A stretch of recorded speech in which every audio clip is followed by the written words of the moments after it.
Bermúdez, primer secretario del Comité Central del Partido, el presidente de la República, a que concluya este 10º periodo ordinario de la Asamblea Nacional del Poder Popular.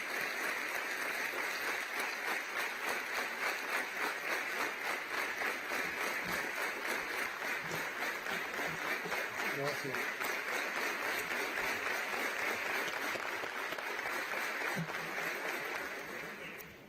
Buenos días y muchas gracias. Querido General de Ejército Raúl Castro Ruz, líder de la Revolución Cubana. Querido Esteban Lazo, presidente de la Asamblea Nacional del Poder Popular. Queridas diputadas y queridos diputados, invitados. Corresponde en esta sesión de la actual legislatura que el presidente de la República rinda cuentas de su labor. Lo asumo con entera responsabilidad y con la convicción que tengo de la importancia del mecanismo de la rendición de cuentas para el fortalecimiento de la institucionalidad, que fue un desvelo permanente del liderazgo de la revolución que nos precede y guía, y en particular del general de ejército Raúl Castro Ruz. La rendición de cuentas a todos los niveles es un mecanismo que debemos perfeccionar, sistematizar, desarrollar con rigor ante el pueblo, con transparencia y como una vía para superarnos y perfeccionar la labor de dirección en busca de resultados de mayor impacto en la sociedad. Acepto esta responsabilidad con compromiso y entrega, protegiendo la unidad y asumiendo la continuidad desde una perspectiva dialéctica, en defensa de la revolución y de su rumbo en el camino de la construcción socialista. Para hacerlo, comentaré elementos del contexto en que vivimos, elementos también de la política exterior y el momento en que hemos desarrollado esa política exterior, y valoraciones sobre las situaciones que hemos estado viviendo y de las cuales, por supuesto, me siento el principal responsable. Me siento obligado a reiterar previamente algunas consideraciones respecto al escenario en que he desempeñado mis responsabilidades, preñado de desafíos y adversidades que nos han impedido avanzar como nos propusimos. Espero que nadie lo reciba como justificación o queja. Ha sido un año marcadamente complicado en el escenario internacional y que sucede a 2 años también extremadamente complicados. El conflicto militar en Europa ha generado nuevos problemas y agravado muchos de los ya existentes en un mundo castigado por crecientes desigualdades, por la ausencia de compromiso real para hacer frente a las amenazas contra el medio ambiente, por los efectos socioeconómicos y sanitarios aún presentes de la pandemia de COVID-19 y sus consecuencias para los precios de los alimentos y las medicinas, el transporte, la logística y los requerimientos esenciales de los países en desarrollo. Es un escenario amenazado, además, por el nocivo empeño imperialista de pretender dividir al mundo y generar exclusiones y estigmatizaciones, a lo que se suma la perniciosa tendencia a abusar del desproporcionado poder económico y financiero de los Estados Unidos para aplicar la coerción económica como instrumento preferido de política exterior.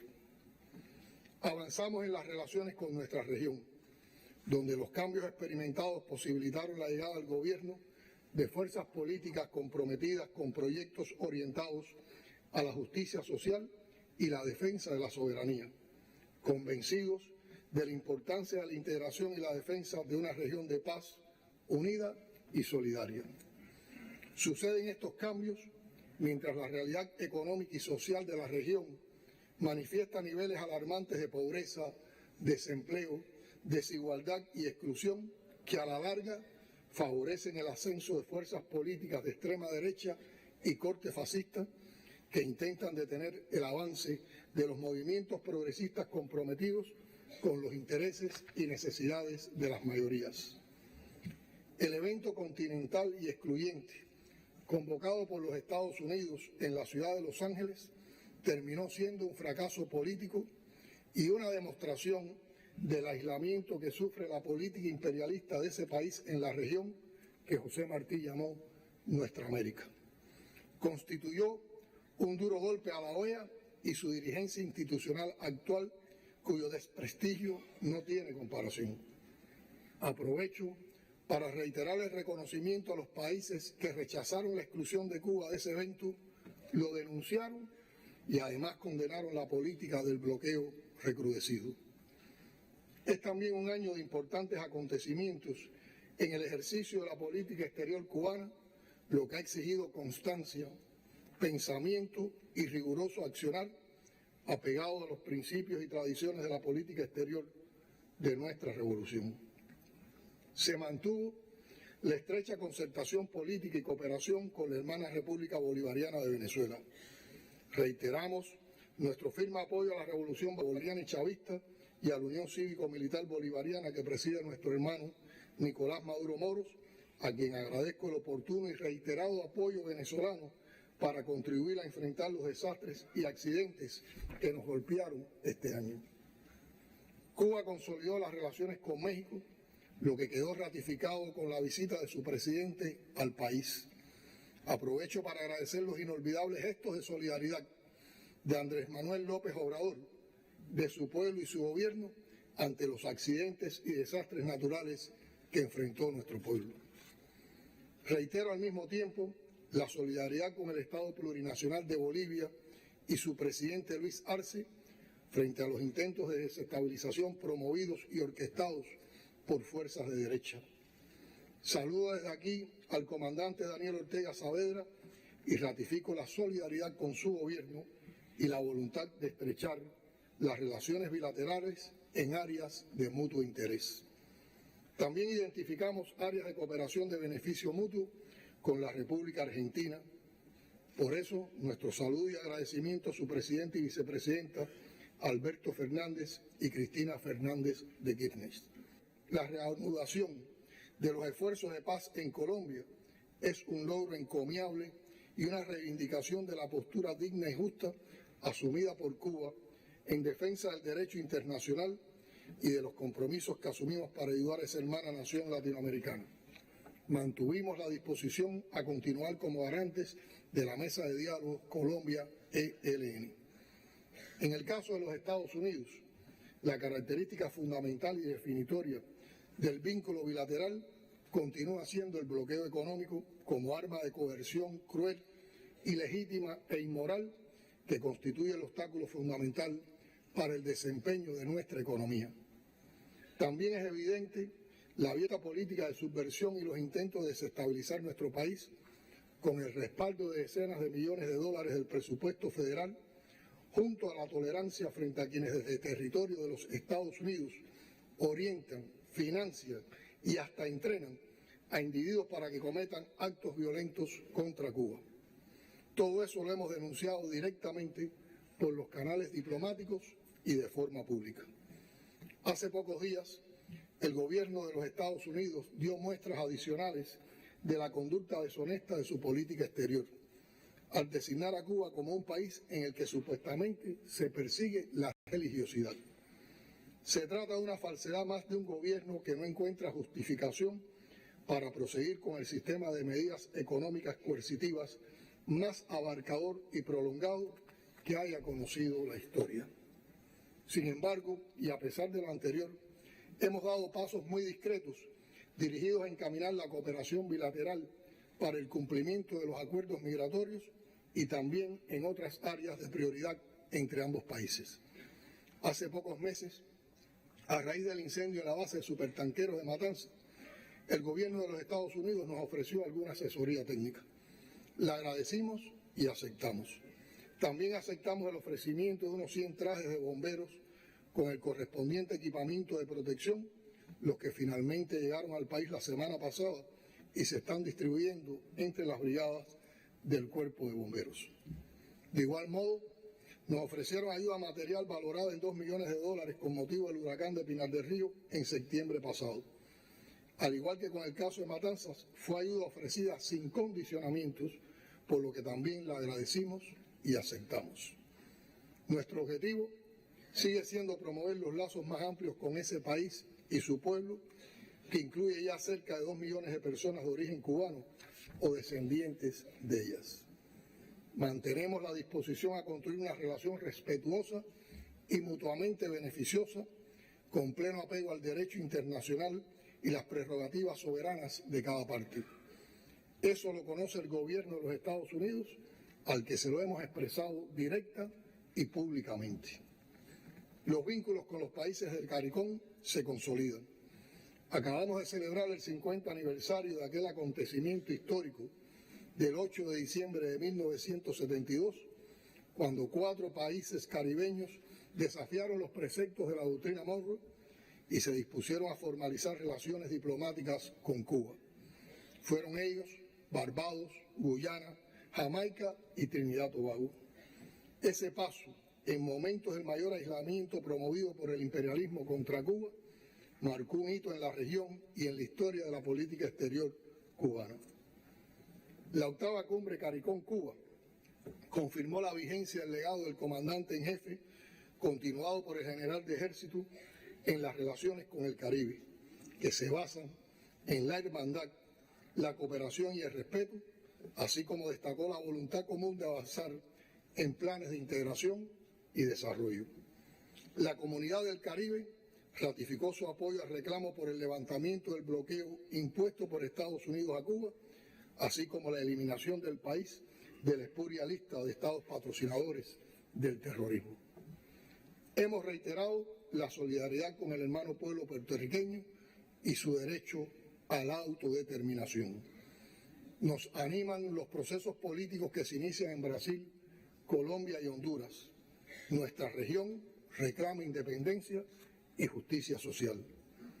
Las recientes visitas a Argelia, Rusia, Turquía y China respondieron a invitaciones cruzadas por sus gobiernos y al interés de promover y consolidar lazos con esos países, tanto políticos como económico-comerciales.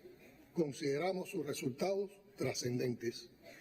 En la Asamblea General de las Naciones Unidas, la comunidad internacional volvió a pronunciarse casi unánimemente en rechazo del bloqueo económico de los Estados Unidos, ratificando el rotundo aislamiento de una política tan cruel como injusta. Estamos muy conscientes de que la naturaleza polarizada y enajenada de la política estadounidense puede dar lugar a que el bloqueo económico se prolongue por muchos años más. Es por ello de máxima prioridad aunar los esfuerzos y la creatividad popular en función de resolver los más agudos problemas, enfrentar las limitaciones y encauzar el rumbo del desarrollo. También asumimos la responsabilidad de denunciar esa política cruel e inhumana en cada oportunidad y cada escenario. Compañeras y compañeros, hemos favorecido el más amplio ejercicio legislativo para que en el menor tiempo posible se promulguen las leyes que desarrollan los contenidos de la Constitución. Esta legislatura es la mejor expresión de ese ejercicio por el elevado número de leyes aprobadas en cada una de sus sesiones, destacándose el proceso que condujo a la aprobación del Código de las Familias en referéndum después de una amplia consulta popular. Este ejercicio, que constituyó una evidencia más del carácter democrático del sistema socialista cubano, evidenció el amplio consenso social alrededor de temas muy complejos y diversos, se realizó en medio de la más difícil situación económica y en el peor momento de la aguda crisis electroenergética que ya vamos superando. Bajo un huracán de carencias y dificultades, el pueblo votó y aprobó el Código, dando muestras de una elevada e inequívoca conciencia social que volvió a expresarse con absoluta transparencia y limpieza en las más recientes elecciones para delegados a las asambleas municipales del Poder Popular. En la sesión que hoy concluye, se aprobaron 4 leyes que reforzarán el orden institucional del país con un papel determinante en el ámbito económico y social de la nación. A la próxima legislatura le corresponderá igualmente enfrentar un arduo trabajo legislativo y conformar desde sus inicios un nuevo cronograma que dé respuesta a nuestra demanda normativa.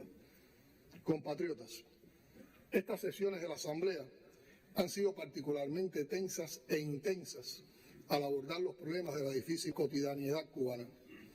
Cada uno de ustedes, como cada cubano o cubana, tiene su propia percepción de esos problemas, pero no conozco a un patriota que se mantenga al margen de las angustias y los esfuerzos para que el país logre superar los colosales desafíos de una economía bloqueada y recontrabloqueada por quienes se han erigido en amos de las finanzas y los mercados del mundo, pero también por ineficiencias y obstáculos generados por nuestra propia impericia y errores.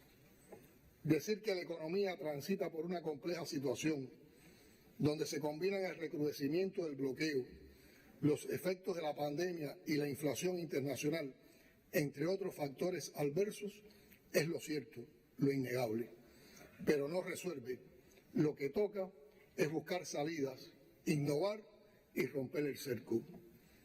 En el plan de la economía para el año 2023, explicado por el ministro de Economía ante ustedes, se definen objetivos que resultan de vital importancia para enfrentar todas las problemáticas ya diagnosticadas de la economía nacional, así como para continuar avanzando en la creación de capacidades y entornos institucionales que permitan progresar con mayor efectividad y rapidez. Las medidas aprobadas con ese fin deben crear las condiciones para avanzar con mayor dinamismo si se implementan con celeridad, sin frenos, siempre identificando los riesgos para minimizar sus impactos.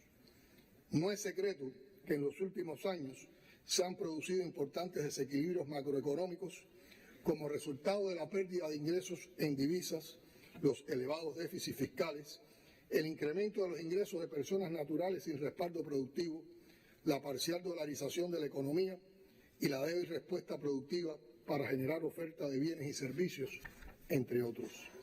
Estos desequilibrios se expresan principalmente en los niveles de inflación, escasez de oferta, depreciación e inconvertibilidad de la moneda nacional, fenómenos que han producido un deterioro sustancial del poder adquisitivo de los ingresos de los trabajadores y pensionados y de las condiciones de vida de la población. La mejora en el bienestar del pueblo requiere de la reactivación de las capacidades productivas nacionales y de la captación de un nivel de divisas que garanticen el incremento gradual, pero sostenido, de la oferta de bienes y servicios, lo cual no será posible sin la corrección, dentro de determinados límites, de los desequilibrios macroeconómicos señalados. En este sentido, el plan de la economía presentado y aprobado aquí concibe la implementación de un programa de estabilización macroeconómica que supone una transformación esencial en la gestión macroeconómica y la coordinación entre el plan, el presupuesto del Estado y la programación monetaria. Ese programa de estabilización macroeconómica requiere de la articulación y conciliación de objetivos de mediano plazo con urgencias de corto plazo para manejar adecuadamente los conflictos, particularmente aquellos con impactos distributivos y sociales. Según sus diseñadores y otros expertos, un programa de este tipo no impulsa por sí solo el crecimiento económico, pero sí sienta las bases para que el resto de las políticas de carácter sectorial, como la transformación productiva o el desarrollo local, sean efectivas y cumplan sus objetivos. Como explicó aquí el ministro, el plan y el presupuesto del Estado para 2023 arrojan luces, pero alcanzar sus metas implica trabajar duro, innovar, aplicar la economía circular, exportar y aumentar la competitividad de nuestras producciones. Por otra parte, se requiere continuar implementando medidas que garanticen que la empresa estatal verdaderamente ejerza su papel como sujeto económico principal del modelo de desarrollo económico y social. Es imprescindible también alcanzar las exportaciones proyectadas en el plan para poder respaldar las importaciones mínimas que requiere la economía en el objetivo de asegurar los niveles de producción que se planifican y que constituyen la fuente fundamental del crecimiento del 15% de la circulación mercantil minorista. Otras tareas, como la atención a las comunidades y personas en situación de vulnerabilidad, el tránsito definitivo del subsidio a productos al subsidio a personas, para comenzar la verdadera transformación social, aplicando un enfoque no asistencialista, forman parte del necesario perfeccionamiento de la sociedad y deben priorizarse el próximo año. El 2023 debe ser un año mejor, pero lograrlo demanda más que un plan integral. Exige sacudir la inercia, desterrar el burocratismo, quitar más trabas y superar la autocomplacencia.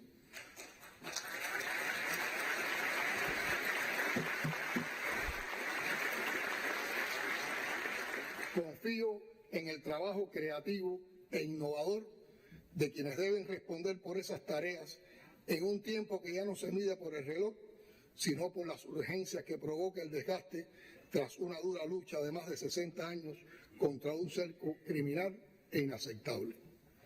Queridos compatriotas, enfrentar adversidad tras adversidad, como los 3 eventos más terribles de este año, o sea, los accidentes del Saratoga y Supertanqueros y el devastador huracán Ian, en paralelo con el bloqueo reforzado y los costosos efectos de una pandemia que nos paralizó económicamente durante 2 años, no ha sido motivo para el desaliento o la desmovilización. Lo que hemos sufrido nos obliga a superarnos. En cada confrontación con la dificultad se producen aprendizajes, se alcanza un crecimiento y se ganan experiencias para asumir los momentos difíciles con decisión, con la ecuanimidad necesaria para sopesar cada paso y cada acción. Ya lo dije una vez, se multiplican la fuerza y la confianza en la victoria cuando se tiene una historia descomunal empujando tus pasos y un pueblo heroico dando y exigiendo más. Quiero decirlo hoy ante ustedes, que representan al pueblo de Cuba y a todos los que nos escuchan. Siento una enorme insatisfacción por no haber sido capaz de lograr, desde la conducción del país, los resultados que necesita el pueblo cubano para alcanzar la anhelada y esperada prosperidad.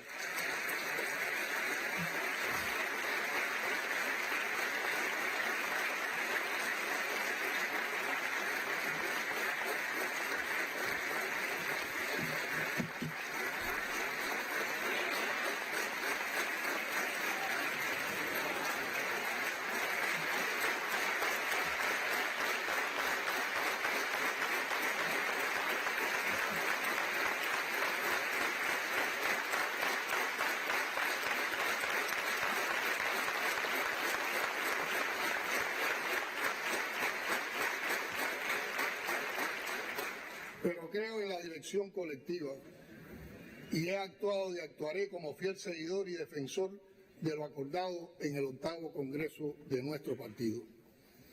En mi condición de presidente de la República, como servidor público, he velado por el respeto a la Constitución, por el cumplimiento de la legalidad socialista y por mantener un vínculo permanente con el pueblo del que soy parte. Convencido de la naturaleza popular del sistema político cubano, de esa cualidad que nos distingue, he insistido en promover el perfeccionamiento del sistema del poder popular, propiciando más democracia y participación. El socialismo requiere una ciudadanía activa y del involucramiento popular en todas las esferas. Bajo esa premisa, en cada visita realizada a los territorios, en cada encuentro con los diferentes sectores de la sociedad, en el trabajo diario desde la presidencia, insisto en la importancia de escuchar al pueblo y gobernar en consecuencia. Es en función de ese objetivo que apelo a los aportes de la ciencia y la innovación, en especial las ciencias sociales, que mucho contribuyen a la consolidación de la democracia socialista. Así, de conjunto con diferentes grupos de expertos, académicos y especialistas, analizamos cómo generar más ámbitos de participación en aras de perfeccionar los mecanismos e instrumentos democráticos. La participación popular es esencia de la democracia y sin ella no es posible el socialismo. Debemos privilegiar las diferentes formas del control popular sin que implique ir en detrimento del control administrativo. En virtud de estas convicciones, hemos propiciado el desarrollo de diversos programas orientados a buscar soluciones a nuestros más acuciantes problemas económicos y sociales, entre ellos el programa de soberanía alimentaria y educación nutricional, la estrategia para lograr la estabilidad del sistema electroenergético nacional, el enfrentamiento a los planes, la subversión política e ideológica del enemigo, el desarrollo de la estrategia para controlar la epidemia de la COVID, la implementación del sistema de gestión de gobierno basado en ciencia e innovación y programas sociales que están orientados a disminuir las desigualdades sociales, las situaciones de vulnerabilidad en función del adelanto de la mujer contra la discriminación racial, entre otros. Insisto en que es imprescindible barrer con la burocratización que se ha instalado en muchos espacios, ámbitos y dimensiones del gobierno y la administración que no podemos seguir consintiendo. Creo firmemente que cada ley que aquí se aprueba será más legítima en la medida en que más personas participen en su elaboración. Hemos estimulado mayores niveles de participación en los procesos de creación normativa. En estos años, desde la dirección del Estado, se ha orientado la profundización del estudio y análisis de los derechos humanos, convencidos de que somos un sistema garante de esos derechos y de la dignidad humana que los sustenta, pese al permanente esfuerzo de los enemigos de Cuba por establecer una mitología de mentiras y difamación en torno al tema. Me niego a aceptar la satanización del socialismo, particularmente en el tema de los derechos humanos, porque el socialismo es por esencia un sistema orientado a conquistar la mayor justicia social posible. Mostrarlo como un sistema enemigo de las libertades y los derechos políticos es negar sus motivaciones y esencia. El ideal socialista considera siempre insuficiente lo que se haga por la protección integral de los derechos humanos. Y en Cuba nos interesa profundizar en ese ideal, tomando como referente nuestros valores y consolidando nuestra democracia, pero una democracia coherente con nuestras necesidades y demandas, una democracia socialista, genuina, no importada, una democracia cubana.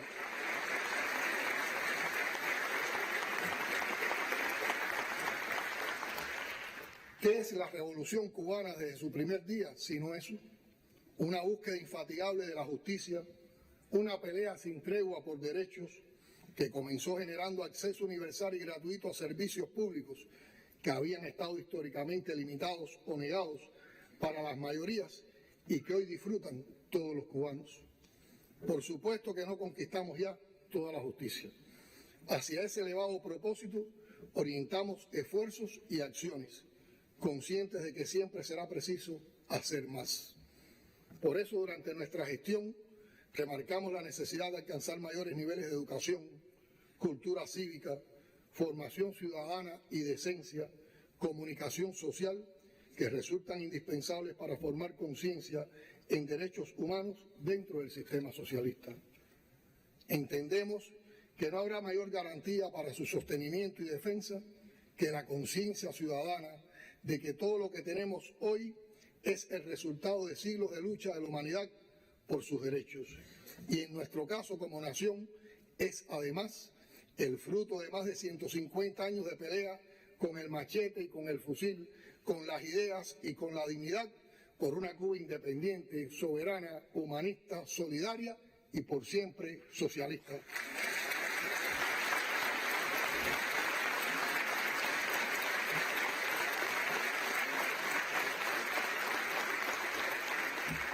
Eso es lo que tenemos y nos sostiene. Si aprendimos las más duras lecciones del año que termina, podemos disponernos a enfrentar en mejores condiciones el año que está muy cerca de comenzar. Mis insatisfacciones son personales. Reconocerlas me ayudan a visibilizar los caminos para superarlas. En ellos están las únicas fuerzas capaces de enfrentar y vencer cada reto, y los menciono. El gobierno más desafiado que todos a innovar y a crear. Los órganos del poder popular en los municipios y provincias convocados a dar el salto definitivo sobre sus limitaciones actuales. Los legisladores claves en el empuje a cuanto aprobamos y acordamos. Las organizaciones políticas y de masas a completar el círculo de fuerzas con la más alta participación ciudadana. Las satisfacciones son colectivas. En ellas me afirmo para agradecer a Fidel, a Raúl y a la generación histórica que nos educaron en el optimismo frente a las adversidades. Gracias por toda la fuerza de la que nos nutre la revolución que ustedes forjaron.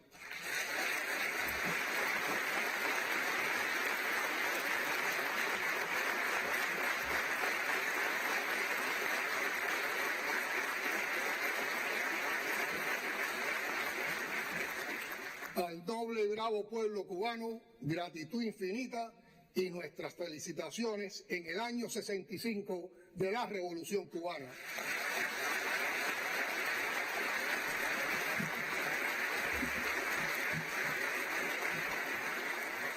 Venga la esperanza, hasta la victoria siempre.